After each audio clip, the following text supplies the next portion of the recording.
ममता बनर्जी का नामांकन रद्द करने की भाजपा की गंदी साजिश।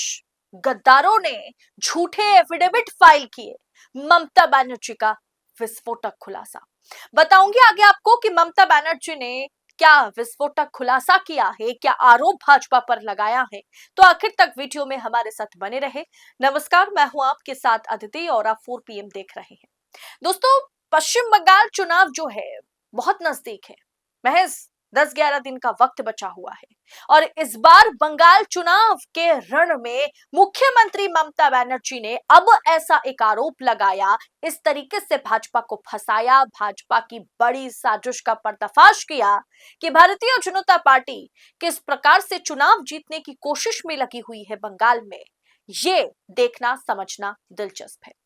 दरअसल ममता बनर्जी ने जो आरोप लगाया उससे सियासी गलियारों में खलबल मच गई है। दरअसल कोश्यारी में आज ममता बनर्जी चुनावी रैली करने पहुंचे थे और चुनावी जनसभा में ममता बनर्जी ने यह आरोप लगाया कि भवानीपुर में उनका नामांकन रद्द करवाने के लिए बीजेपी और चुनाव आयोग ने मिलकर के साजिश रची थी। जी हाँ, यही बात ममता बनर्जी करती हुई नजर आई।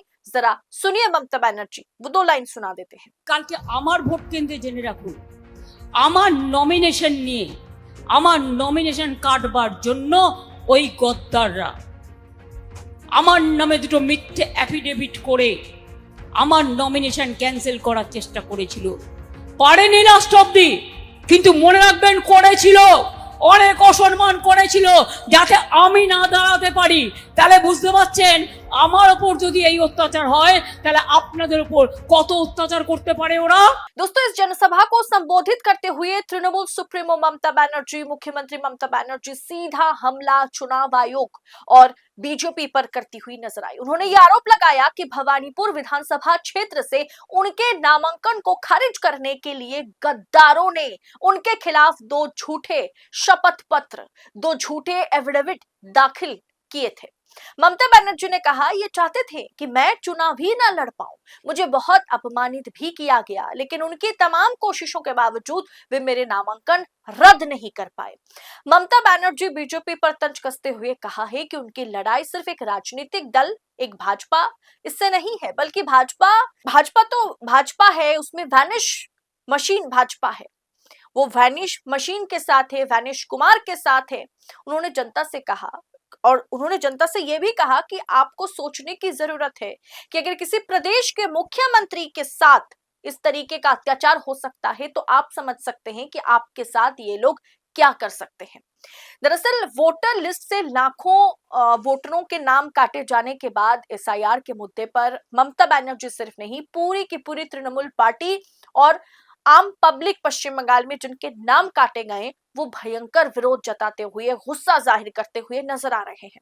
उन्होंने ये कहा, ममता बनर्जी ने कहा कि SIR प्रक्रिया पूरी तरह से बीजेपी को सत्ता में लाने का एक सुनियोजित प्रयास है जो वैनिश कुमार और भाजपा मिलकर के कर रहे हैं। अब उन्होंने यह भी आरोप लगाया कि बीजेपी लोगों को डरा रही है और लोकतंत्र की अनदेखी कर रही है। दोस्तों, आज के समय में सत्ता की आंखों में आंखें डालकर पत्रकारिता करना मुश्किल हो गया है। हमारे 4 PM नेशनल यूट्यूब चैनल और फेसबुक चैनल को, जिसे आपका प्यार और विश्वास हमेशा से मिलता रहा, उसे बंद करके सरकार ने यह साबित कर दिया कि वो आपके सवालों से कितना डरती है। मुश्किल दौर है, लेकिन हम ना रुके थे और ना ही रुकेंगे। हम सच के लिए हमेशा लड़ते रहेंगे। ऐसे में 4 PM उत्तर प्रदेश यानी 4 PM यूपी को ज्यादा से ज्यादा ज्वाइन करें और स्वतंत्र पत्रकारिता को जिंदा रखने के लिए जितना हो सके उतना हमारा आर्थिक सहयोग करें। आपके सहयोग से ये जंग हम जीत कर रहेंगे। ममता बनर्जी ने बीजेपी के संकल्प पत्र का विरोध करते हुए स्पष्ट किया कि वे बंगाल में यूनिफॉर्म सिविल कोड यानी UCC जो है, यूनिफॉर्म सिविल कोड लागू करने नहीं देंगी। दोस्तों, कल ही अमित शाह ने कहा था कि जैसे पश्चिम बंगाल में बीजेपी की सरकार बनेगी, वो 7th पे कमीशन जो है उसे लागू करने वाली है और UCC लागू होगा, यूनिफॉर्म सिविल कोड लागू होगा। लेकिन साथ ही ममता बनर्जी ने कहा कि नहीं, ऐसा हम होने नहीं देंगे जब तक मैं कुर्सी पर रहूंगी। साथ ही ममता बनर्जी ने EVM लूट की आशंका जताते हुए कहा कि बीजेपी के रहते बंगाल में शांतिपूर्ण और पारदर्शी चुनाव संभव नहीं है। वैसे दोस्तों सिर्फ ईवीएम की बात नहीं है, मशीनरी यानी चुनाव आयोग का किस तरीके से भाजपा ने इस्तेमाल किया, चुनाव आयोग खुद को इस्तेमाल किस तरीके से होने दिया, किस तरीके से 91 लाख लोगों के नाम काट दिए गए। ममता बनर्जी बार बार हर मेरी स्टोरी में मैं यही बतलाने की कोशिश कर रही हूं कि ममता बनर्जी की पार्टी 2021 में 58 लाख वोट से जीती थी, लेकिन इस बार 91 लाख वोटर्स के नाम काटे गए। तो आप समझ सकते हैं कि ममता बनर्जी, अगर अब 91 लाख में से मान लेते हैं कि 50% भी ममता बनर्जी के अगर सपोर्टर्स रहे होंगे, जबकि उससे ज्यादा ही ममता बनर्जी का वोट बैंक 91 लाख में से है, ये अगर हटाए गए, इन्हें चाहे घुसपैठिए कहकर या फिर कुछ भी, कैसे वैसे भी भारतीय जनता पार्टी और ना ही चुनाव आयोग कितने घुसपैठिए घुसे हुए हैं, इसका कोई भी पुख्ता जानकारी दे नहीं पाई, ना इलेक्शन कमीशन दे पाई और ना ही जो हमारे गृह मंत्रालय है वो दे पाए हैं। फिलहाल 91 लाख वोटर्स के नाम काटे जाने के बाद इतना तो साफ है कि ममता बनर्जी के लिए यह चुनाव जीतना आसान नहीं है। ममता बनर्जी अगर वाकई ये चुनाव जीतती है तो मैं ये कहूंगी कि वाकई ऊपर वाला जो है मेहरबान है ममता बनर्जी पर, क्योंकि उनके वोट बैंक को पूरी तरीके से खत्म करने की कोशिश की गई है। अब 91 लाख लोग अगर वोट ही नहीं दे पाएंगे तो ममता बनर्जी के वोट बैंक को अगर खत्म किया गया है तो कैसे ममता बनर्जी चुनाव जीतेंगे। इसके अलावा ममता बनर्जी ने कहा कि इसमें ईवीएम भी है, मशीनरी के तौर पर चुनाव आयोग भी है, तमाम चीजें हैं। बाकी किस तरीके से एसपी, डीएसपी, आईपीएस, आईएएस अधिकारियों का तबादला हुआ, बीडीओ का तबादला हुआ, यह हर कोई जानता है।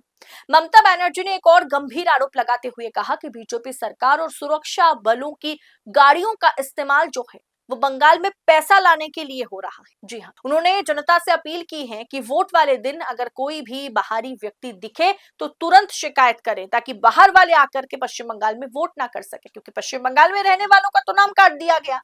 अब यूपी, बिहार, झारखंड नहीं, हरियाणा, महाराष्ट्र से लोग आकर के अगर पश्चिम बंगाल में चुनाव में वोट डाले, भाजपा को वोट करे, अगर कोई भी आपको आसपास दिखे कि ये हमारे इलाके के व्यक्ति नहीं लगते हैं तो तुरंत शिकायत करें।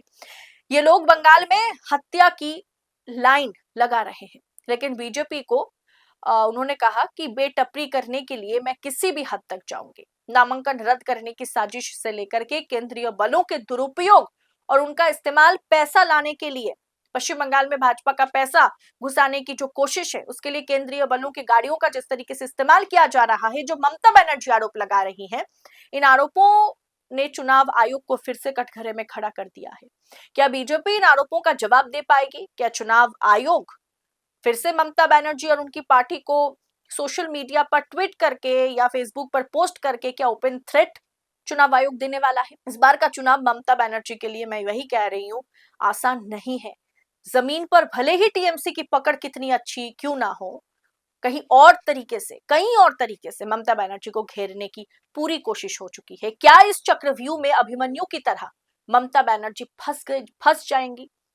ये आने वाला वक्त बताएगा। फिलहाल इस रिपोर्ट पर आपकी राय कमेंट बॉक्स में हमें जरूर बताएं और ऐसी तमाम खबरों को यूं ही पाने के लिए 4 PM के साथ बने रहें। मुझे दीजिए इजाजत, बहुत बहुत शुक्रिया आप सभी का। जय हिंद, जय भारत।